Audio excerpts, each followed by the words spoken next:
Hello mga ka-Health Real Talk! Bakit masama ang bahala na sa kalusugan? Sa totoo lang, pamilyar tayong lahat dito. Masakit ang ulo, bahala na, lilipas din ito.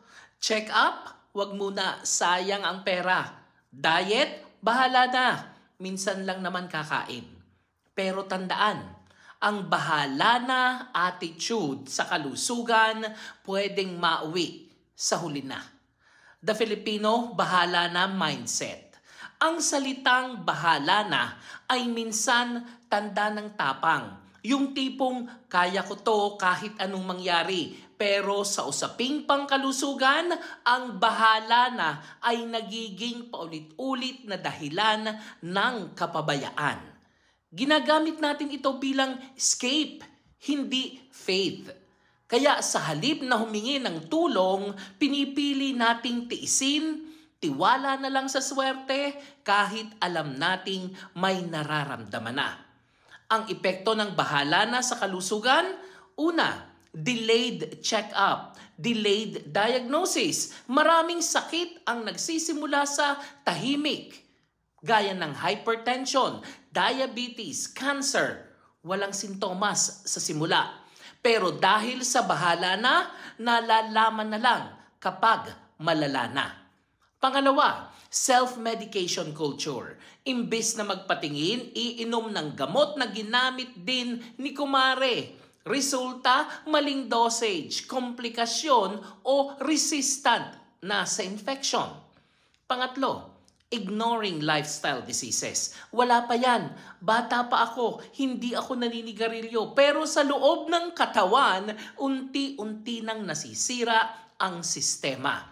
Pang-apat, financial impact. Mas mahal ang gamutan kaysa sa check-up. Ang bahala na ngayon, gastos bukas. At ang Health Real Talk, faith is not bahala na. It's gagawa ako ng paraan. Ang totoong pananampalataya ay hindi pagtitiis sa sakit, kundi pagkilos para magpagaling. Kasi ang kalusugan ay hindi sugal. Hindi ito tingnan na lang natin bukas. Ito ay investment sa sarili, sa pamilya, at sa kinabukasan mo.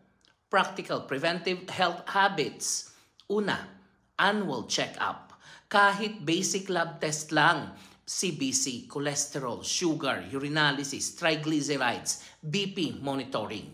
Pangalawa, healthy lifestyle choices. Matulog ng maayos, uminom ng maraming tubig, kumain ng gulay at tamang galaw or movements. Libre pa yan. Pangatlo, avoid self-medication. Ang gamot, hindi candy. May tamang oras, dosage at dahilan kung kailan mo dapat inumin. Pang-apat, vaccinate and protect. Prevention is cheaper and safer than cure. Panglima, listen to your body. Ang katawan nagbibigay ng senyales, huwag itong babaliwalain. At ang Health Real Talk, ang bahala na ay mindset ng pagsuko. Pero ang pagpapatingin, pag-aalaga at pag-iingat na ay mindset ng pagmamahal sa sarili. Kaya sa susunod na maramdaman mong may kakaiba, huwag mong sabihing bahala na. Sabihin mo, may magagawa pa ako, magpapatingin ako, magpapacheck up ako kasi mahal ko ang buhay ko. Ako po si Arlene para sa Health Real Talk. Have a nice day everyone.